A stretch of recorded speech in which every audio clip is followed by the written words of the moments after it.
Well, hello and welcome to the Q&A for our Surviving Ascension course.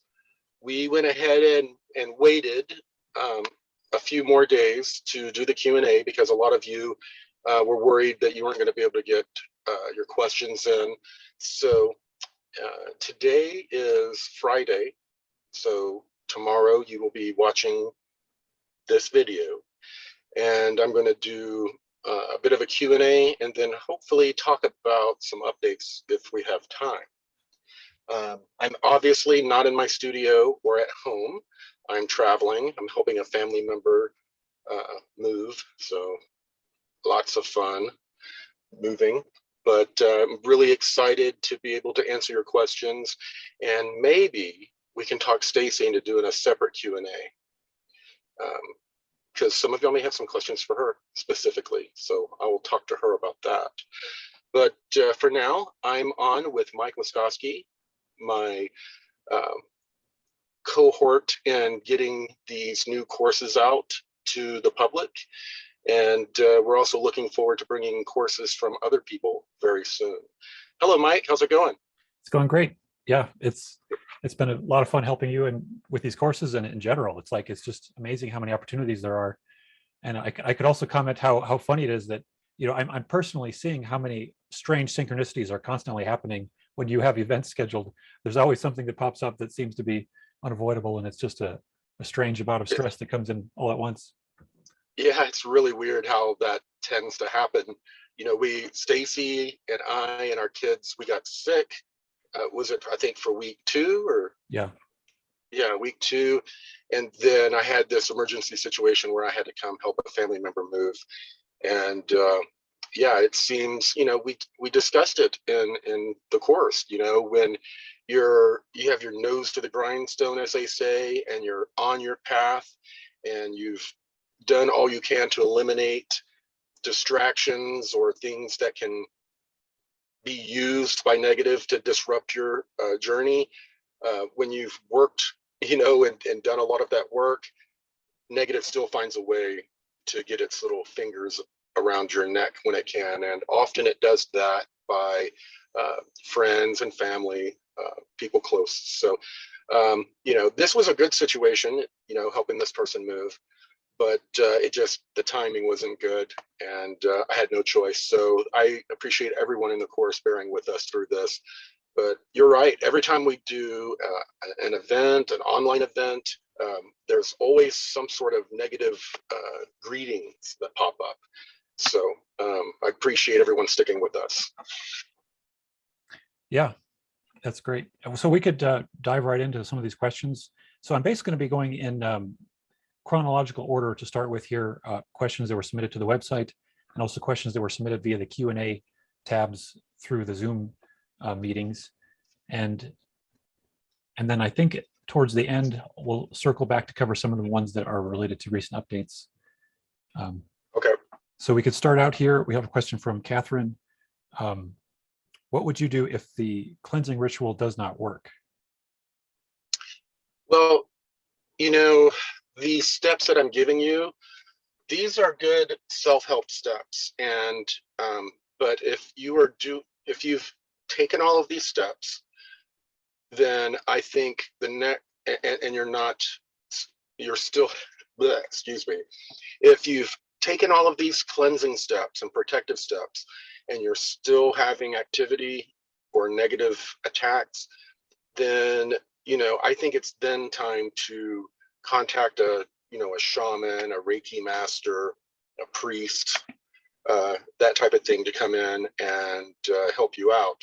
But I'm going to tell you from personal experience, if you're using all of these methods and you are continuing to be attacked or have these things occur to you, these negative beings or negative energies, breaching your house, we don't like to think so, but usually there's something going on in our life or within us that's opening the door.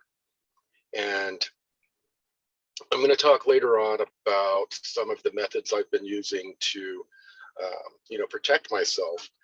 But interestingly enough, one of the main, I'll call it a tool, has been working with the Zulu elders. They have been helping me.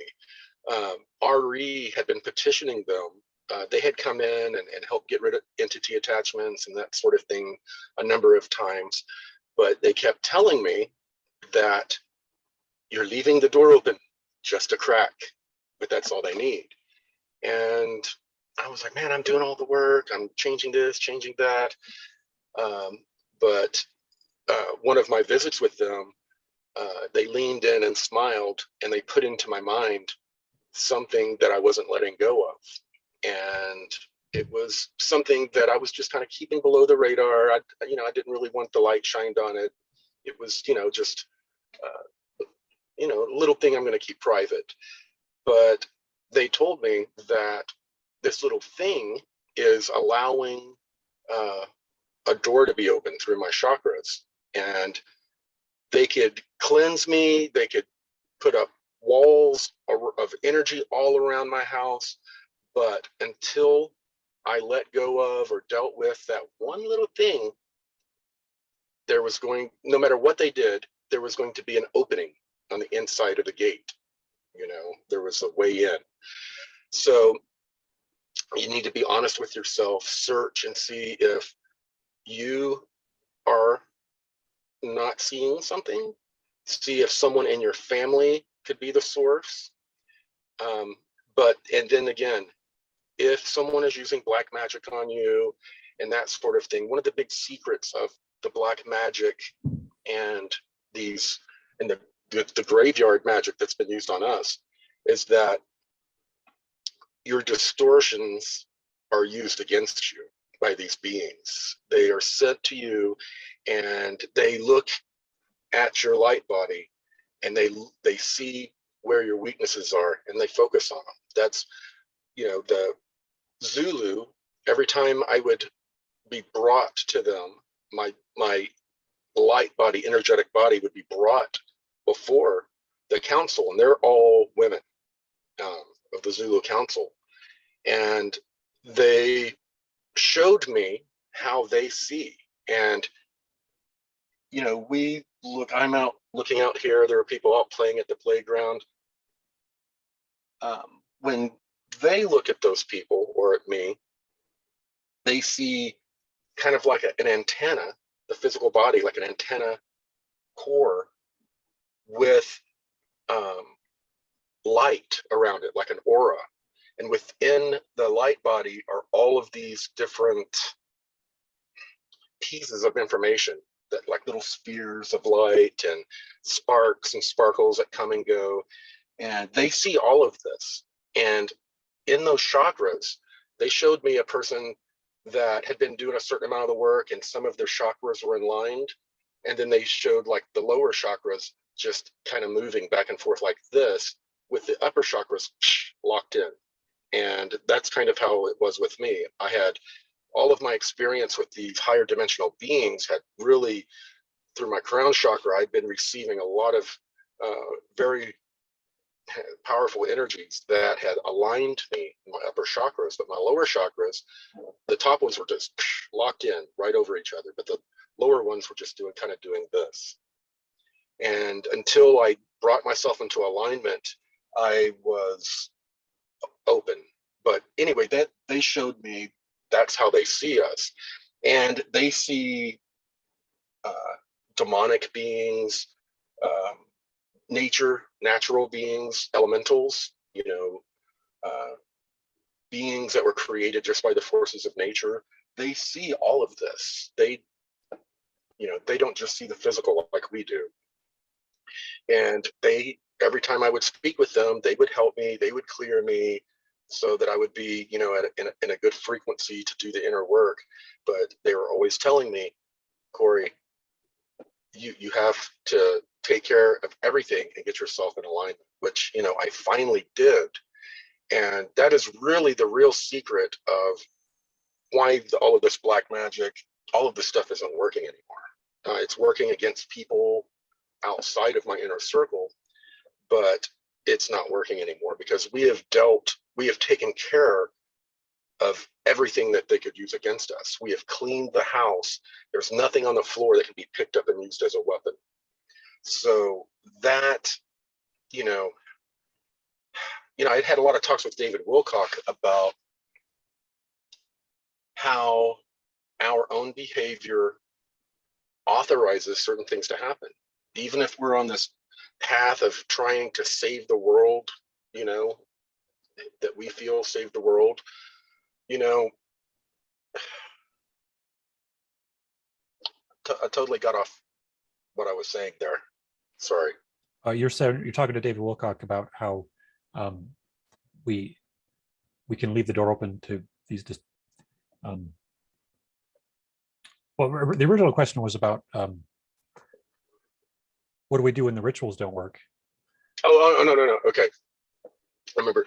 So David and I have talked a lot about how our own behavior authorizes things to occur in our life. Well, it's very much true. And black magic and these energetic attacks can only occur if we authorize it by leaving an opening or not doing the work in a certain area. So it always comes back to self-responsibility. It comes back to us doing the inner work, closing the doors that can be used to trigger us, and begin to put up boundaries to protect our nuclear family, our core. All of those are all a part of the process. And I know that was a very long answer to that question, but yeah, I mean, this is something that's obviously kicking around in our head, or we wouldn't be doing a course on it. We're thinking about this kind of stuff a lot. We've had to deal with an amazing amount of energetic attacks, black magic attacks, people going on. There are websites you can go to hire a witch to hex somebody. Did you know that? Crazy. Yeah, it's crazy. So yeah, I mean, it's been a mess, and we have come through the other side and learned quite a bit, and we're doing everything we can to try to not authorize the negativity in our life. But going back to the original question, yeah, if you're still being attacked, bring in a shaman, a Reiki master, and they're probably going to tell you the same thing I did about making sure you're not doing anything to authorize these things to come into your home. Yeah, that's great. The Law of One books very, very frequently refer to the fact that it's the pre-existing distortions that are the only thing that the negative entities have to work on. And so they always emphasized that maintaining harmony amongst the people in the group that was doing the channeling was always the most important thing. And as soon as there's cracks in that harmony, that's when there's the distortion that can be played on and fueled. And eventually that is the kind of thing that led to the ending of the raw contact, was because they started becoming less trustful of each other. And yeah, it's a very long story. Yeah, I remember some of that, but yeah, thank you for bringing that up. That's a good point. It's a very good point. Mm-hmm. So in the last course, this person, Raylene, says, you mentioned that people would gather in small communities for protection at the end, I guess after the solar flash. They would farm and help each other. And you said some of the communities would be former or current military, so they would help it to defend these communities. Does this mean we need to fight and kill others while at the same time we are raising our vibes to become completely loving and peaceful after the solar flash? I mean, yeah, there for a while, there's, a struggle for resources, I don't know what people are expecting, but after the solar flash occurs, there's going to be it's going to get crazy. And, you're going to have to make life and death decisions now to prepare. But if you haven't prepared, then the neighbor that you love so much could be trying to kill you to get what little morsel of food you have for their own family. So yeah, there are going to be hard decisions. Those of us that just no matter how we're being attacked, can't use violence to defend ourselves. It's just not a part of who we are. Those types of people are going to need to really move away from society and civilization before this solar event occurs, because when it occurs, there's going to be a total collapse. And if it wasn't for the cosmic cousins arriving, we wouldn't have had the resources. Many more millions, if not billions, would die. But the cosmic cousins arriving during all of this confusion is also a bit of a catalyst. They have to come. They come to help us. It's necessary, but it affects our journey, and we're because we find out the truth about all of these different genetic farmer races that have been playing around with our consciousness and genetics, and the masses, for the most part, will be very untrusting of extraterrestrials, and they'll stay away from the majority of the population for almost 1,000 years, except for these populations of highly evolved fourth density consciousness. There's going to be, from what I was shown, fourth density positive and negative existing together for about 1,000 years until the negative catches up with the positive fourth density beings, the ones that we're talking about that form these communities.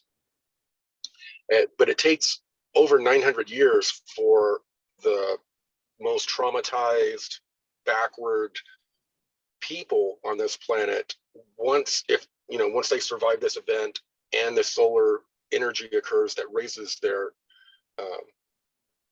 consciousness and connects us more, it's chaos for these people for a while. I mean, people are going to live and die for generations throughout the chaos.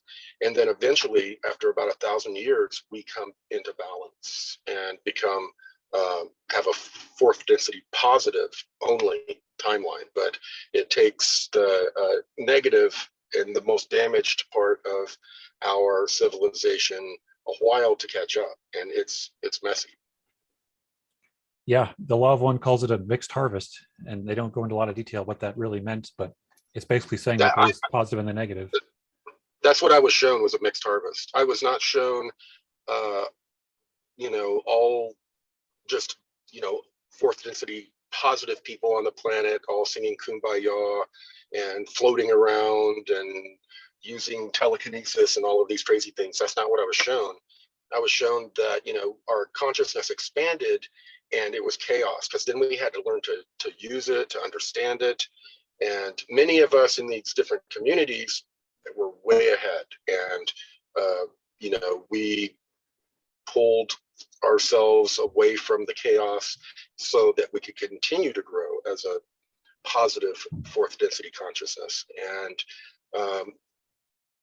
and then just wait generations for the fourth density negative, or just really damaged, fourth density damaged is what I would call it, for them to catch up, and so it is a mixed harvest until it comes into balance, into resonance.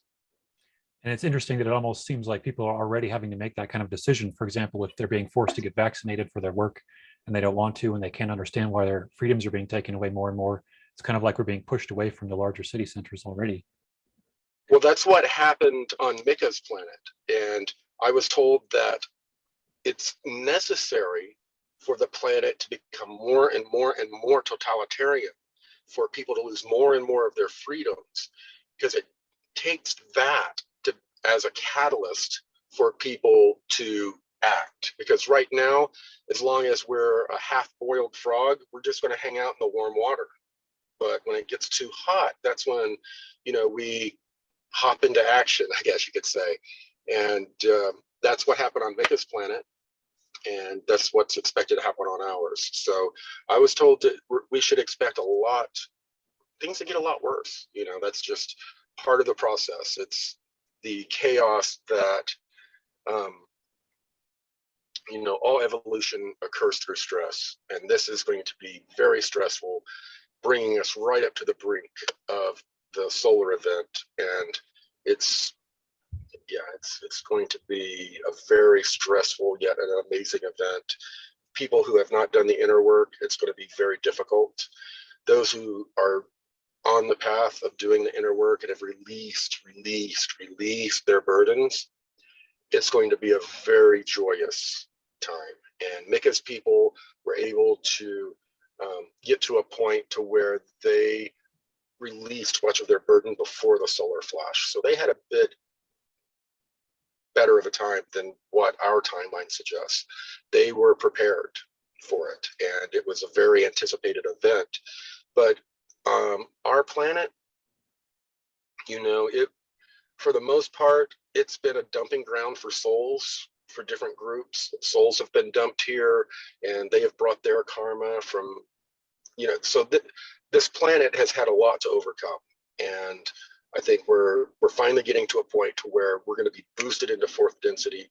Those of us who are negative or damaged fourth density will be that for the rest of our lives. We will grow and we will change and learn, and our souls will reincarnate into this process, you know, for 1,000 years until it, you know, resonance wise, the fourth density damaged people catch up to the fourth density positive or evolved group. Yep. That's basically what the Law of One says too. There's 15 different, at least 15 different planets that were plopped on this planet. Oh, really? Yeah. Interesting. I know you were talking about doing a video at some point, but it sounds like you have a lot of correlating information from the Law of One that you could plug in. Yeah, I'm always seeing that. It's just amazing how much there is. And I can tell that you haven't read it still. It's like I still don't know if it'd be worth it for you to read it, because it's just amazing how much there is. You know, I did read book 1 once, and I think I started a little bit of book 2, but it was I just lost interest. I just felt like I already knew it, and I don't know why I already knew it. But I had tried to read the Law of One for well over a decade, and I would try to read it, my mind would wander, or the words would start hovering above the page and I would get cross-eyed. All these weird things would happen and I couldn't absorb it. But after I was at Contact in the Desert, I don't remember what year, like 2017, I had this chorus of voices, and they started saying, "We are messengers and facilitators of the one infinite creator." And it said that over and over. And each time, more and more voices joined. And it was kind of, I hate using this comparison, but it's kind of like the Borg, you know, on Star Trek, when they would share the experience of communicating with the Borg. You'd hear all of these voices, but you'd hear all of these voices, but they were like thought form voices. And you heard them all in complete synchronicity. And they were all chanting. It was like a whole planet at the same time talking, saying the exact same thing, with the words beginning and ending, the influctuations being exactly the same. It was really weird. And after that happened, I sat on the bed. I was in Joshua Tree in a cabin, and I turned around and I saw book 1, and I picked it up and I started reading it, and I read a lot of it. But you know, you have to read it a number of times to commit this stuff to memory. Yeah. But this is, you know, all of this Law of oneness type of stuff. It was all in. I had this understanding since I was little. My grandfather and I would talk about it. But when I started communing with the Blue Avians, especially, it's just I just know it, and I don't know really where it comes from, but I know it. And it's not just I know the words, I know it. I know what oneness is. I know how we're all connected through the cosmic web. I've been shown it, and it makes complete sense when the Law of One is plugged into it. Yeah, well, we can move on to a few more questions now. Sure. Flaminia has asked a few questions. I'm not sure how many of these will be easy to answer, but so do you feel that it's necessary to clean crystals energetically for protection purposes? Yeah, I mean, it just depends on if it's your own crystal, when you first receive it, you should clear it for sure. Now, depending on the crystal, there are some stones and crystals that absorb negativity, and sometimes you have to, clear them, take them, run, with running water, grounding them. There are a number of ways, to clear stones. But yeah, depending, different stones have different functions, and depending on if you're using them, then I think it's a good idea to keep them, clear. Mm-hmm. This person also asks about psychic shielding, and that I think you talked about that during the course a little bit, and you didn't give in too much detail. You can go into more detail now if you'd like. Yeah, honestly, the big shield that I have are the Zulu. And all of these methods that I'm using to keep our house protected, we're still doing that, and we do it constantly. The salt around the house, all of it. But we have called upon the Zulu elders to protect us, and of course, the Zulu, their whole method of interacting with the negative is to just allow the negative to do what it does, to act, to attack. And they use Aikido methods of redirecting the energy of the attack directly back at the attacker. And I had worked with them and gotten myself to a point to where they had, it's almost like, I've been watching Moon Knight, Marvel show, and the concept before they went to the field of reeds was they had to have their heart weighed, and if your heart was light as a feather, you were allowed to pass into the afterlife. It was kind of a similar thing. They were looking at your light body and your vibration and your alignment, but it was like they were doing that type of measurement. And once you were light as a feather, they then, I was not as soon as I was not authorizing these attacks, they could then step in without their own karmic entanglements and just be intercessory types of beings, to where they're standing in the gap, as you would say. They were standing between me and the negative energies, and the negative energies are being redirected through their energetic protection of me. And all of these attacks, graveyard magic, all of this stuff being used on us, basically the people that are attacking us are attacking the Zulu, who are standing there in between us energetically. And you don't want to attack the Zulu. You do not want to mess with the Zulu. Nobody wants to mess with the Zulu, because no matter what you do, no matter how hard you swing, you only hit yourself. So these people doing the dark magic, working with these dark spirits, they don't realize that in trying to attack me, they're attacking the Zulu energy, and anything that they throw is redirected back to them on a quantum level that I don't even think we can understand.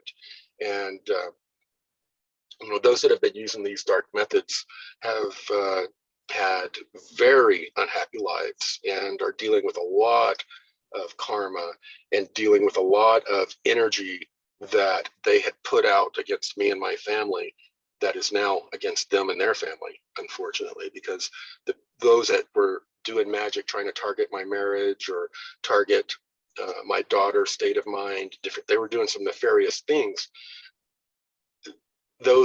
They started finding their sibling or someone close to them starting to have the problems that they were trying to project onto my family. Little things like that are happening, and they don't really realize what's going on, but they're still swinging and still hitting themselves, but they don't realize what's going on. And that is really, the biggest secret, is that I brought myself into resonance, did a lot of the inner work, and closed all doors and stopped authorizing the negative to attack me. And once I did that, the positive beings, your guardian angels that you already have, imagine how powerful they become once you stop authorizing all of the bullshit.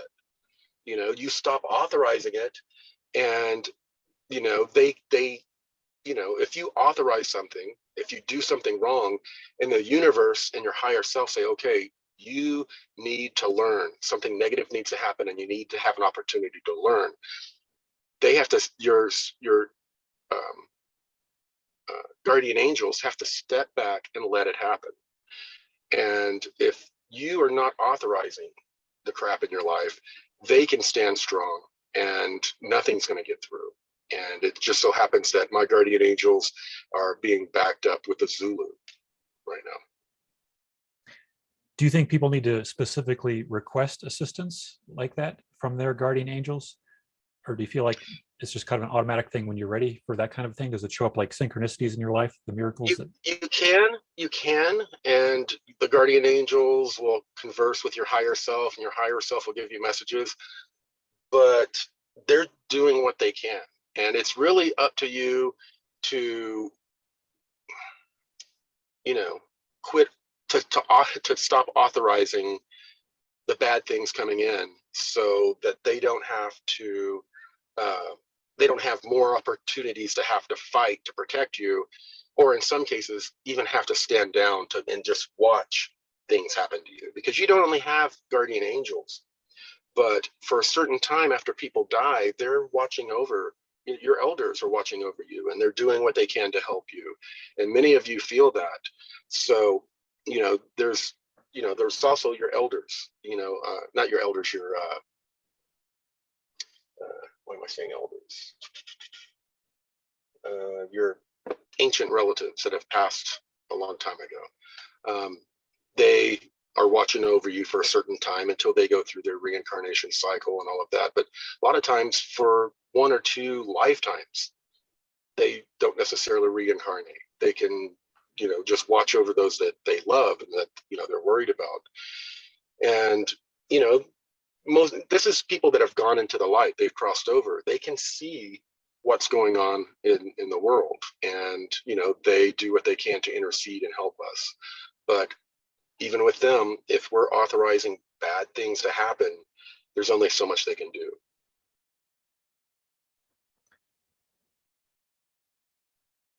So we have a question from Mirren, who asks, is there a specific kind of meditation you recommend in order to better ground and strengthen my Merkaba? You know, you know, there's not a surefire method for everyone. That's what, you know, I've talked before. I see people offering psychic warrior courses, you know, $900, just, you know, sign up. These types of things are things that you have to develop over time. And each of us have different abilities, we're open in different ways, different parts of our light body, we have, you know, just different gifts. So we have to have different methods. So it's good to have, you know, to learn, you know, I'm sorry, what was the original question? If there's a kind of meditation that you'd recommend. Meditation. You know, I think each of us has, you know, we have to develop our own style of meditation. Many of us learn different styles of meditation, and then we kind of blend it together. So you really need to come up with your own meditation style. But one thing that, I don't know, some people may not be too cool with, you know, meditating is really good. Another way of interacting with your spirit guides and higher self, believe it or not, is through the tarot. And I know a lot of people, you know, consider that divination and things like that. But, you know, it's pretty amazing how, you know, the tarot deck can be used to, you could sit there and talk, have a conversation with your higher self, you know, using these cards, and, you know, learn a lot, you know.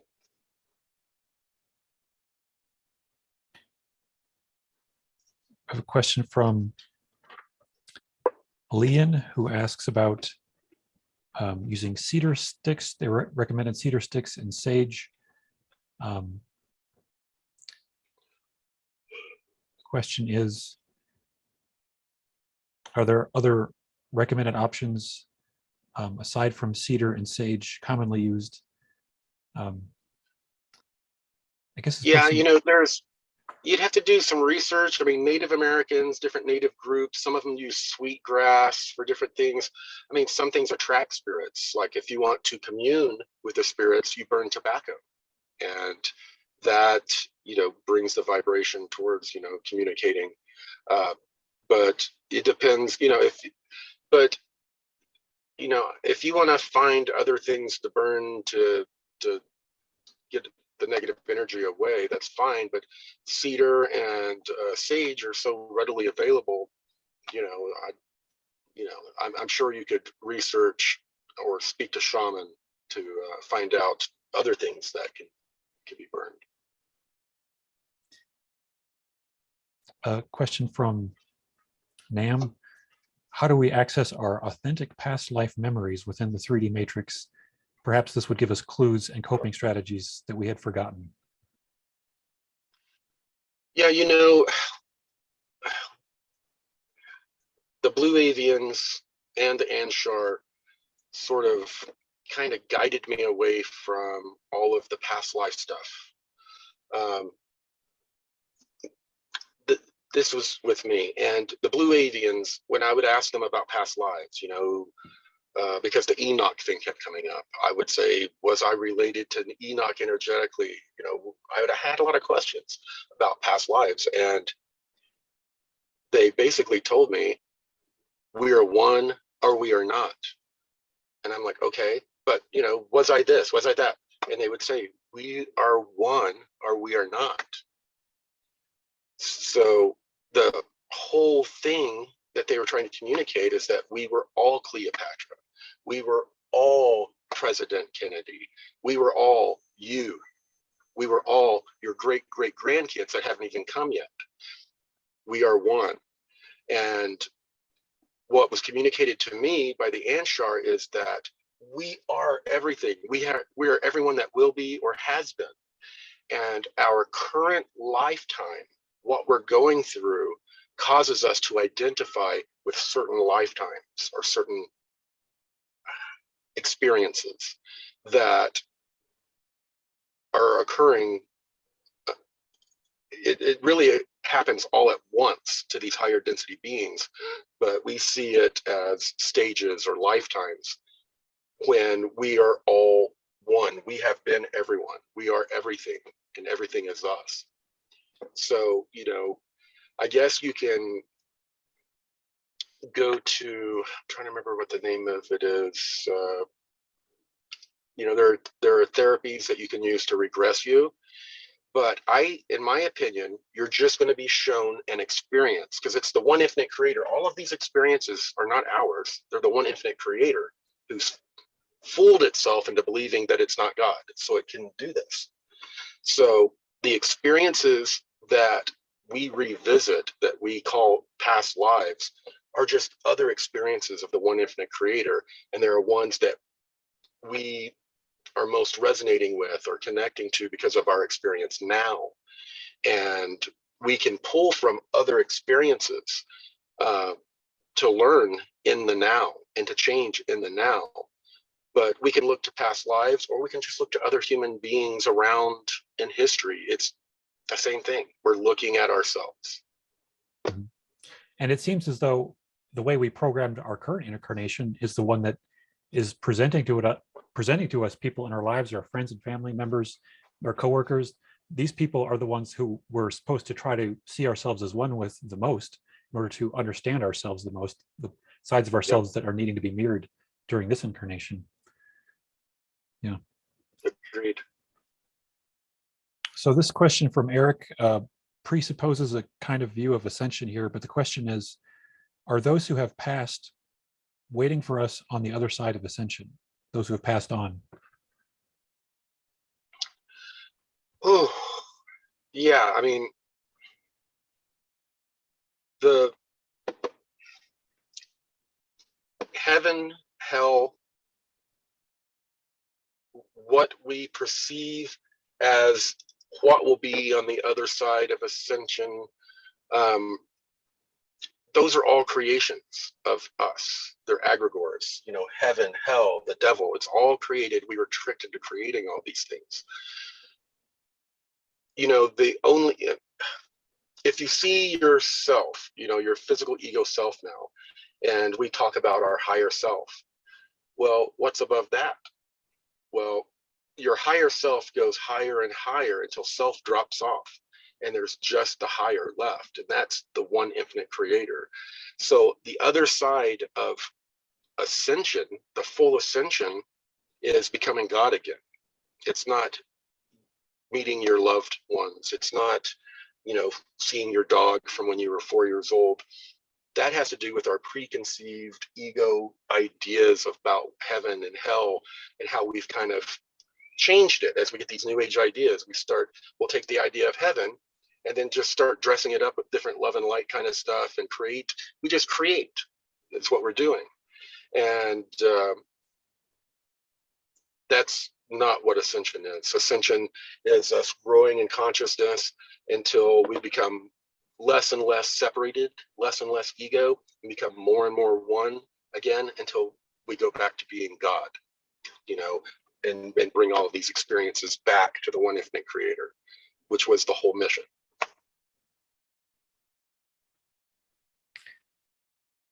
I have a question from Mary, who's asked a longer question here with the subject line: as an empath, how can I differentiate between my patterns needing attention or the presence of a malevolent being? I think that might be the question summarized there. Say it again.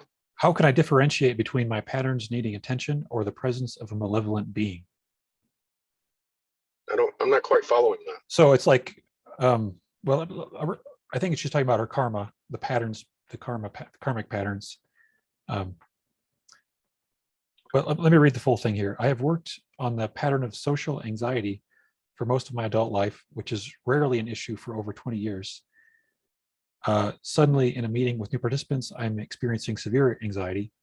Somehow it does not seem personal, but rather some malevolent force in the room, either from a participant or some other being. It only occurs in this one meeting with the same individuals. I will meditate and do a puja prior to the meeting with minimal effect. Are there other tools or strategies I can use to address this? This sounds kind of like, you know, what I experience when other people have attachments, you know, negative energy attachments that have been put there, anything from ETs to trauma, you know, in their light body. And they're like, you know, just these little bugs that are in there. You know, some of them are just like basically like bugs. They're sucking up the energy. They're not super intelligent. They don't serve some big master consciously. They're just like bugs. They're like parasites, energetic spiritual parasites, and that cause these problems.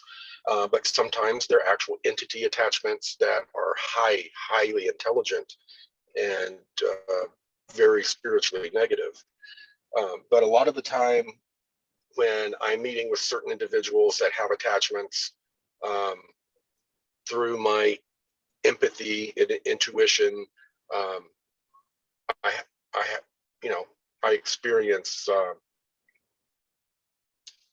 intrusive thoughts or feelings or intrusive like feelings that aren't even mine, or even sometimes the temptation that the other person is feeling, or, you know, whatever their vice is that this dark creature, you know, like some people, like if they're alcoholics, drug addicts, pornography addicts, there's so many different types of addictions. But when you participate or take part in that addiction, you have all these chemical reactions and all this energy is created that is very attractive to these little bug type energetic things, and they just kind of get attracted to it and then get stuck in your light body. And then they just learn a simple little thing like parasites. They learn how to keep getting you to do that addiction or activity, trying to get you to visit it again. So you release that energy and you feed it, you know, and you get into a cycle. So you will be, if you're an empath and you're getting around this person and you're finding, man, I'm having like these weird urges, these weird thoughts, you know, I'm behaving differently around, you know, this person. It can be their attachments that are very much having an effect on you because their attachments are affecting them emotionally, and to be able to juice them emotionally for energy. And as empaths, we're going to pick up on that. It's going to affect us. The next question actually was, what is the best way to remove entity attachments? You know, you can remove them, but like I said, if you don't close the door, they're going to come right back in. But, you know, we have used we use all of these different methods that I described in the course about clearing the house. First, you start with the instrument. You know, you do physical cleansing. Sometimes it's good to do, you know, like liver cleanse, body cleanse. And then you cleanse yourself spiritually by cutting yourself off from, you know, television, media, internet, cut yourself from all of these influences. And, you know, you bring yourself into resonance, and then you do the methods of clearing your home. And, you know, that gives you the protection. But your consciousness is the key. If you believe that using the name of Jesus will cast them out, it powerfully casts them out.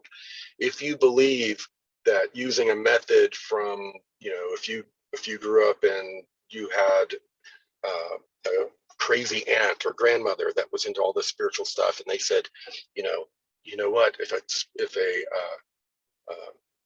shadow being appears in your house, point at it and do like this, and it will cause it to dissipate. And you know what? That does work. If you do that, it does work.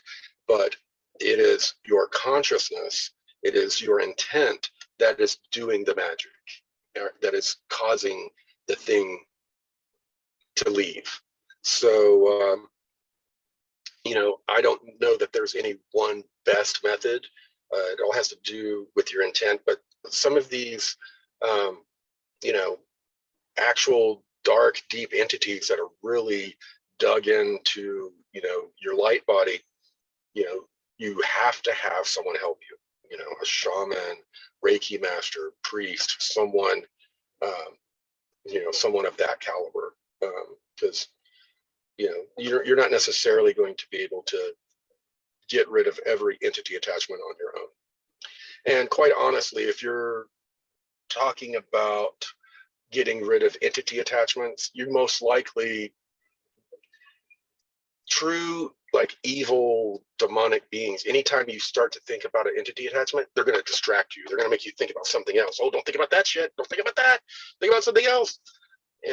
You know, but if you're able to sit there and contemplate deeply, you know, the process of removing entities, it's most likely that you don't have a very high intelligent entity. It could be more of some of those bugs that are, you know, just drawn to you because of something you haven't quite let go of yet.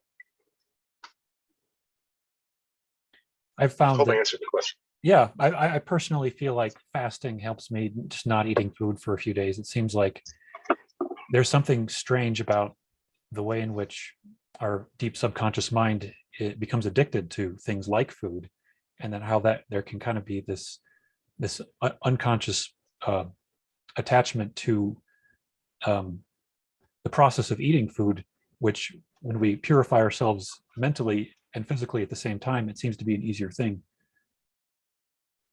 Yep. So Sarah asks, are ghosts the same as spirits from other dimensions? Spirits from other dimensions, you know, those are, you know, other dimensional beings. I mean, if they were a living person from another dimension. Yeah, I mean, I guess it's the same thing. But ghosts are used to be humans. You know, they died. Shadow beings, no one's really truly sure. I think they used to be human beings. You know, I was told that they could be just part of the mass consciousness, that, you know, the shadow side of the mass consciousness. It's coming from that, egregores. But, you know, a demon has never been a living human being. Elementals, there's positive and negative elementals. They've never been a living human being. They're a living consciousness from, you know, but that have just never been a living being. Flesh and blood. Michael asks the question, do the Draco have souls? Can they incarnate into humans with the hope of ascension? Yes.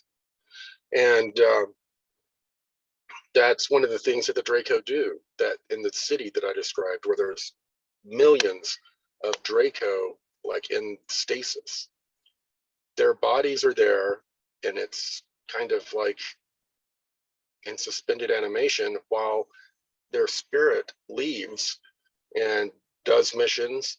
And sometimes these missions include incarnating into a human body for an entire lifetime and fulfilling a mission.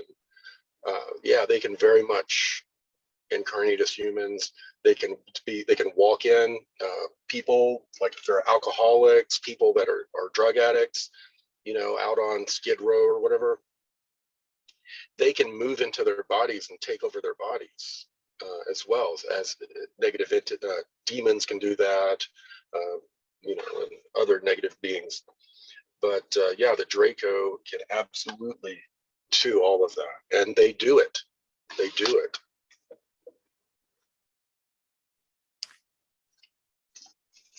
Got a longer, much longer question here. I don't know if we can get to all that right now. Save it for towards the end. Yeah.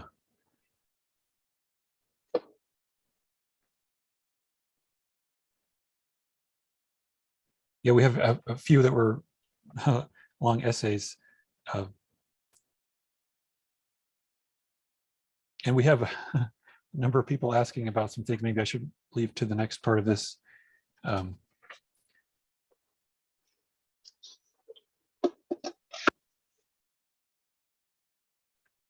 Do you feel that we need to protect ourselves from 5G and EMF? Yes. Yeah, I think especially at night with Wi-Fi, you know, you should try to turn it off. You know, put it on a schedule to where it turns off during your nighttime hours. You know, good luck shielding from 5G, but you know, there are different ways. I would shield the best you can against it. You know, 5G, you know, it's not good on, you know, for a number of reasons. You know, it's the frequency is the same frequency as, you know, a lot of our neurology works on, but it's also something that's going to be used in the future to activate and communicate with nanites that they're sneaking into our food and medicines, trying to make sure that we have them in our blood system for, you know, during the time that they want to activate them. Are the blue avians and perhaps other ETs here in the vicinity of the Earth or in the solar system to help clear and protect humans at this time in our evolution? Yeah, the blue avians are not here physically.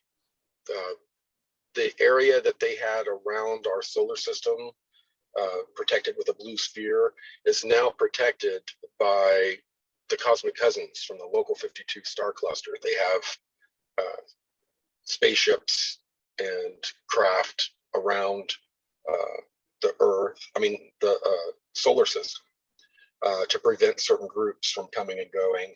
And I'm told that they've also pretty much taken over the supergate that is basically a wormhole that connects with other galaxies, a very coveted wormhole that happens to be close to our sun, just outside, you know, the heliosphere. And it's a major gate where, ETs come and go from galaxies all around. So it was being exploited and used by Dark Fleet and some of these negative groups, this Galactic Federation of Light, these real beautiful blonde, and some of them have dark hair, ETs that are just like beautiful, seductive human type group, that we would think of as angels if we met them. These different groups were running the Supergate. So apparently, the local, since the Zulu became the home planet of our Confederation of Planets, they're calling it, they have the Confederation of Planets, or our local 52 star cluster, all of the inhabitants that formed this confederation have taken over the Supergate. So they're controlling quite a bit now. Is this related to some kind of change in the cosmic law agreements because of the fact that humanity is transitioning now to more take care of itself? Absolutely. Absolutely. Yeah, and it's not just us, it's the entire, I'm turning my car around, the sun's getting crazy. It's the entire 52 stars in our cluster. We've been one of the star systems that they've been waiting on to have our solar event. And it's all coming in like clockwork. Everything's happening, according to the great clock, the great plan, the great cycle. So as a part of this great cycle, humanity taking over their own genetic and spiritual evolution allows every member of the local 52 stars to come together, if that makes sense. So are the local 52 stars are the primary helpers we're going to be interacting with in the transition here? Yes. Yes.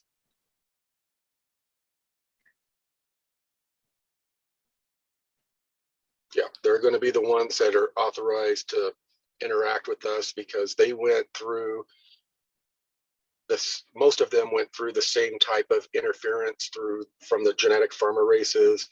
They overcame the same things that we're overcoming, and they've done it further back in time than we have.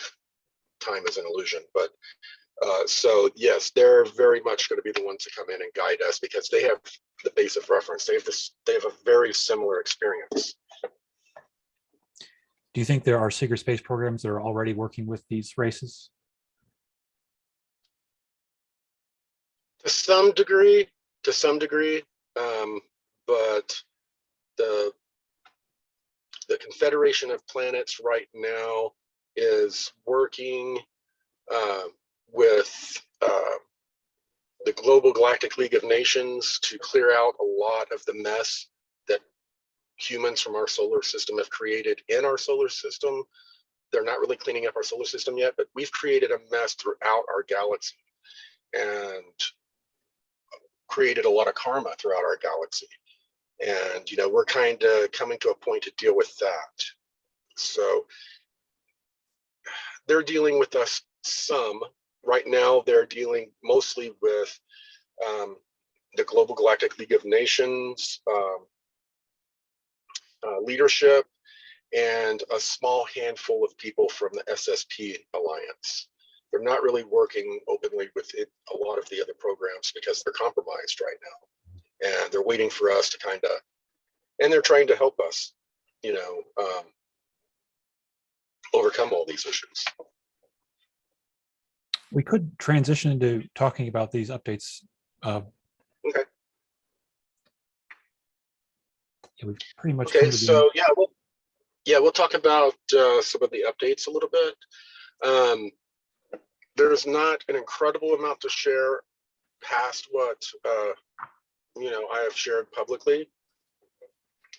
The Global Galactic League of Nations has been in open warfare against the Draco Orion group and the Galactic Federation of Light, that they call themselves, in the outer rim of our galaxy, and all of these different, freeing a lot of these different colonies.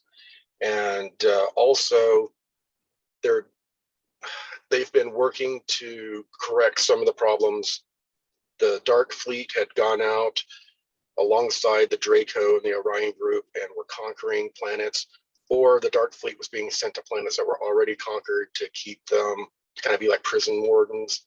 So we have solar systems out there where we have beings that we don't even know what they look like, but they have societies, they have a planet that is being controlled and dominated by the reptilians. It's their domain, and there are alien beings on and around that planet that look suspiciously like us, that are holding the guns and the spears at their throats, keeping them subjugated. So they've been trying to rectify some of that. We've got some really bad karma. There are a lot of, once we come to grips and come together as a civilization and start reaching out into the galaxy, we're going to find that we've made a lot of enemies. And by we, I mean the dark part of humanity. So there's a lot going on that's being cleared up. Now, recently, there were two colonies. It's the same part of the same work complex on Mars.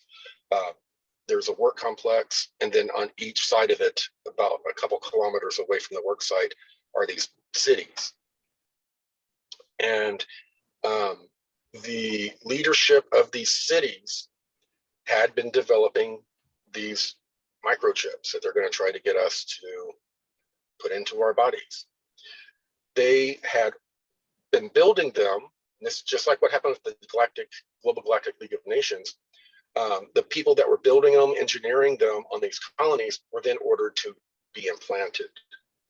And the leadership, the security, all of those people first implanted the technology into their bodies and became compromised, seriously compromised to the AI. And then there were hundreds of families that were about to be forcefully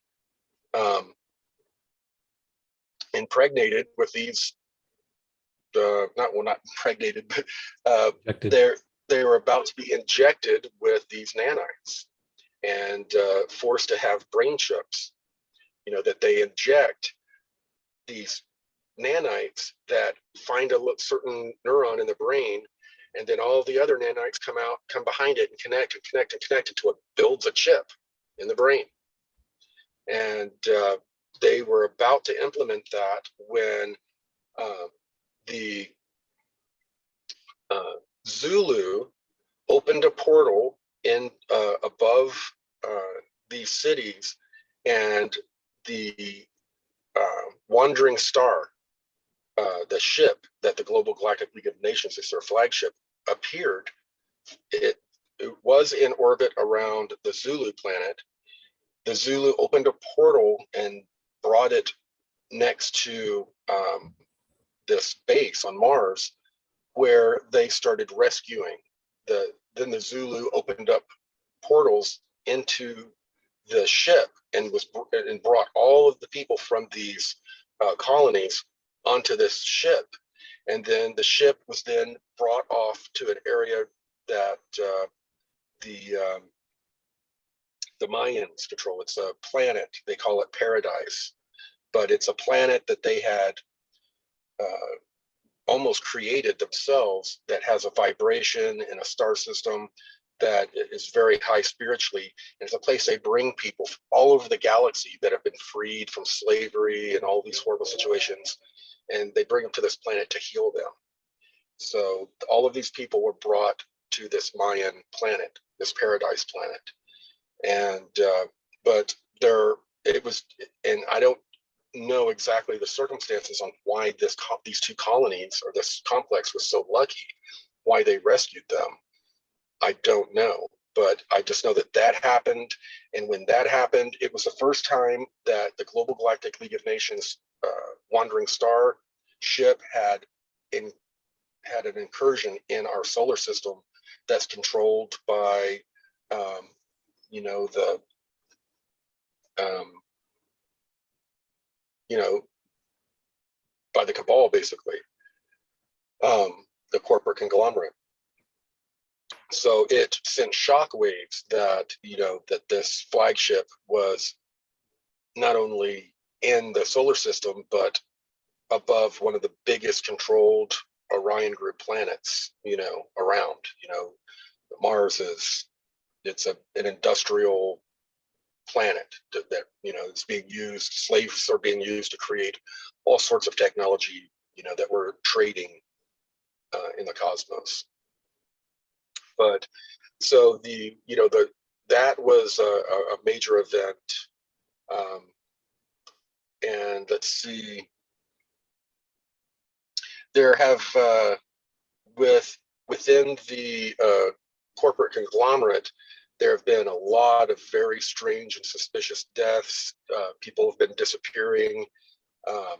So, you know, it seems that, you know, there's some sort of civil war or internal conflict going on. And it's not good guys against bad guys. It's bad guys against bad guys, or some sort of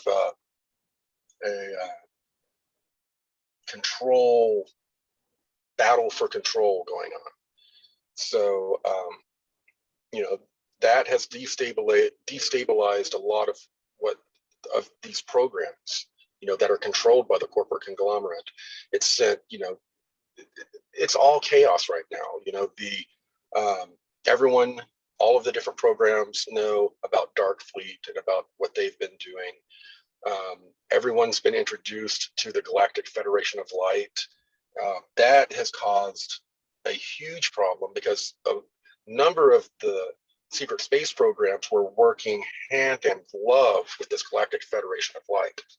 This Galactic Federation of Light has been working with, you know, people on the Earth and in these secret space programs for decades, trying to shepherd us into this great awakening and reveal, you know, that we're part of this galactic family, and there's a federation, and these beautiful human-looking or angelic-looking humans are from, you know, it's the part of the big deception, you know, that's coming. So, yeah, that's really all I can think of right now when it comes to the updates.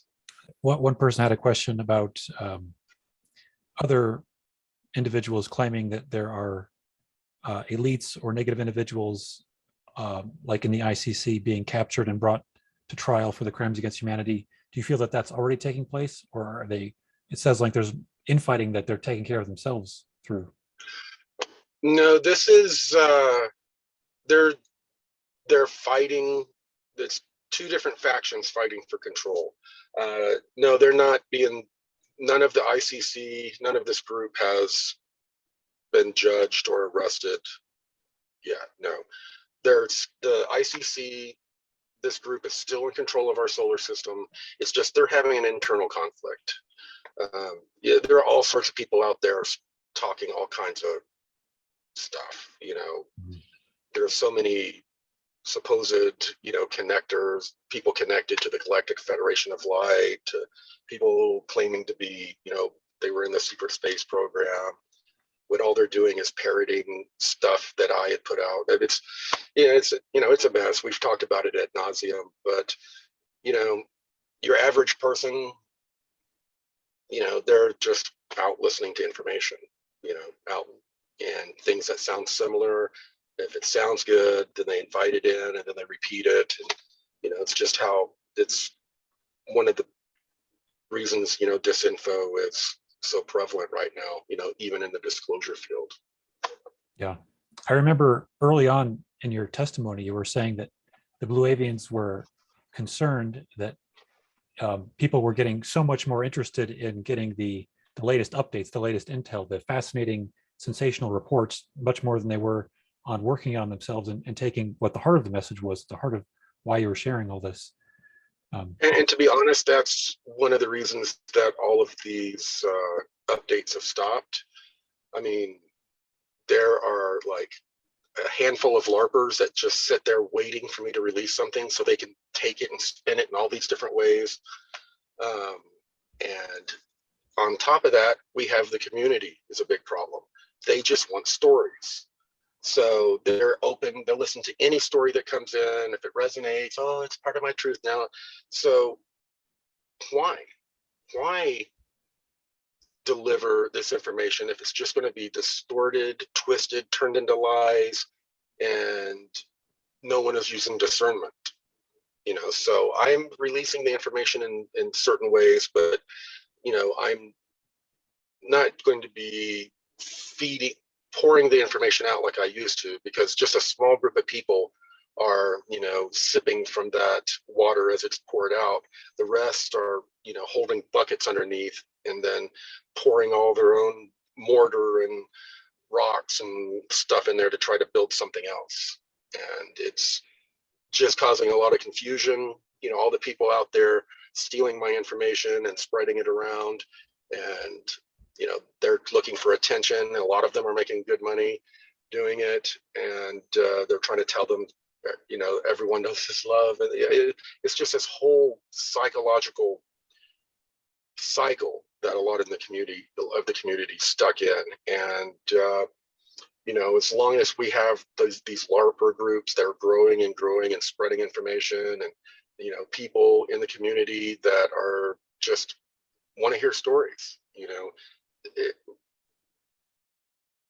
If I drop a true story out there and then you have all these like 50 lies that come out, stories, you know, that people spin off of it, that's what I get asked about. People are totally confused. They're totally looking for, you know, hopeful stories.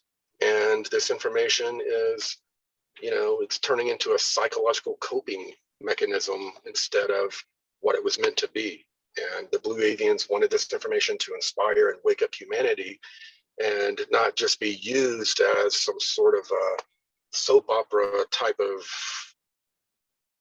psychological pacifier, you know. And that's, you know, we're all just sucking on our thumbs, you know, wanting a hopeful story and, you know, wanting a happy ending, when the whole point of the Blue Avians is we have to create the story. We have to create the happy ending, not just take what they said and say, oh, you know, we'll take the information and come to a new logical conclusion that's a happy ending, and we will manifest that into happening. And you know, that everyone's missing the point. And if you're not doing the work and being the change, and you're just listening to these stories, then you're not a part of a solution, and you're not on a path of creating change. You're just on a path of entertainment. And that's what a lot of this has become. And quite honestly, you know, I'm going to be releasing a lot of my intel in the future and my story through the entertainment industry, and getting into people's subconscious that way, and affecting a larger group of people to where all of these stupid LARPers and all of that won't matter, you know. So that's kind of my answer on that. It is kind of fascinating when I process some of the science fiction that's out there. It's almost as though like nothing can really beat the truth. Nothing is totally coherent in the structure of what's being taught, so much as the ancient spiritual teachings that have connected with what we find about through the law of one and your testimony with the, you could say the wars in heaven or something like that has always been going on. And it's always been like a proxy war, and people are kind of like the least able to understand what's really going on that level, because we've designed our incarnation this way, where we have the veil of our awareness. We can't perceive deeper into the mind. We can't even perceive into the lives of those around us enough to make sense of it. But it definitely seems like it's always pointing us back to, you know, our own personal work that needs to be done. So all the catalysts to some degree. Yeah. Yeah, that's what it's all about. These stories become a distraction. They become, we tell ourselves, it's become a religion for a lot of people. It really has. And people just want to tell the stories. They don't want to do the work. They don't want to admit that some of this is entertainment for some people, that it's religion for others. And we're stuck in third density thinking while convincing ourselves that we're fourth density love and light.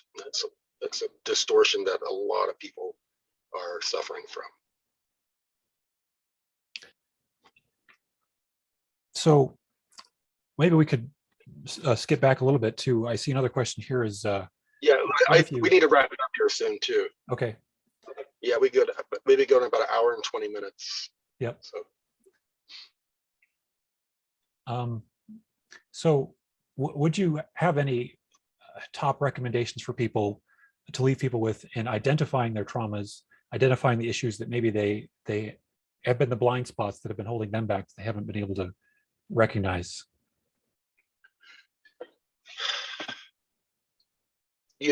I think on some level you do recognize it. You just don't want to. The final things that were standing in my way were things that I knew were there, but I kind of just rationalized them as not really being bad, so it's not I just put them in a different category so I wouldn't have to deal with them. But after I dealt with all of these other things, it was became a glaring, throbbing sore, that you had, all of the other issues were dealt with. Now you have this issue. And it becomes, when you're getting more and more into resonance, you're becoming more and more, you have all of your chakra synchronized and you're becoming more and more in resonance. Little things like that, they just start sticking out. The things that kind of blended in as your frequency comes more into synchronized, these things just kind of vibrate and they don't match. The energy doesn't match, and you're like, well, what is this? And you're forced to look at it. So as long as you're doing the work and knocking things out, releasing burdens, the more you release burdens, the more the others become more obvious, the ones that are left. And the next thing you know, there's 2 or 3 around, and and they're usually the worst ones, but hey, it's only 2 or 3, and you can do it because you've knocked out 15, 20, if that makes sense. Mm-hmm. And after the solar flash, do you think it's going to be easier to work on our traumas? Will there be dark? We're going to have a whole different set of issues. We're not only we're going to be experiencing our traumas, but we're going to be feeling other people's, and we're going to be confused by it. Just like when you were a kid, you were an empath. And in the beginning, when you're like 8, 10, 12 years old, you're sitting in the classroom and you're like, why am I angry? Or why am I feeling jealous? Or why am I feeling this? Or why am I feeling that? It's because you don't understand yet through experience that you're an empath. You're feeling other people's feelings. Well, fourth density, you're going to be a child again. And you're going to have to, why am I hearing other people's thoughts? Why am I feeling other people's feelings so tangibly now? And you have to kind of like as an empath child did in this current density, you're going to have to do it all over again. You're going to become a child again. You're going to have these abilities that you don't understand or know how to categorize. And it's going to be, a whole new experience. And we've barely grown into third density consciousness, most of the planet, the people out there. And now they're going to be exposed to this fourth density energy, and they're still going to have a third density understanding of things. So it's going to, it's going to be chaos. It's going to be chaos. The people that are already working on clearing their traumas will be propelled in that direction and continue to be in that direction. But those who have not, it'll be harder to deal, I think, with your trauma because you'll be more caught up in distortions and trying to understand the new energies. So I guess I could say the question people are asking the most that I have not mentioned yet is about the new Guardians. People keep wanting an update on the new Guardians. And Yep. you can decide if you want to share anything, I guess. Yeah, I can say what they look like. The Guardians, they're here for the next cycle, a cycle of where we come into our own responsibility. So they are basically the opposite of shadow beings. They are light beings. They're silhouette, white light beings. But like when they use their hands or they bend their arm, like in the bend of the arm or where the hands are, there's like a blue shimmering, it's like skin almost, but it's like when they move, the areas that bend or bunch up, you get see like these ripples of blue light, and they often one will appear and then they'll split off into 3 or 2, and it's all the energy and the being, it feels like the same being, but it's like multiple iterations of itself. But this is what the Guardians look like for the first time, I'm telling you. But they're shaped, they look very much like Earth humans. You would think, you're looking at a Earth human that is of just white light with the shimmering. In the law of one, they talk about the 6th density, the raw beings at 6th density level. They say instead of clothing ourselves in light, we have become light. That's the process of 6th density awareness of identity. So I guess if you're seeing yourself as light itself, then it makes sense that there are these beings that are very light filled. Yeah, but they're the ones that stepped in when the blue avians faded out as basically the Guardians of the last cycle. They're all a part of the same group, but depending on the cycle, different ones come in and become Guardians for that cycle. When you say the same group, does that mean the Sphere Being Alliance group? Yeah, the Sphere Being Alliance group. These are groups that, now the sphere beings, the actual spheres, the blue spheres that we see, or almost purple spheres sometimes, that is the energy of creation. It is the one infinite creators, that is its essence, creative energy essence. And that's how it manifests itself all the way up through the densities to all the different beings of different densities. And they all know these sphere beings, and they know that it is the creative essence of the one infinite creator in our universe. And they have all come into service of this energy. And I think it's 4 major, 4 or 5, I think it's 4 though, groups that are cycling in this as Guardians during these cycles.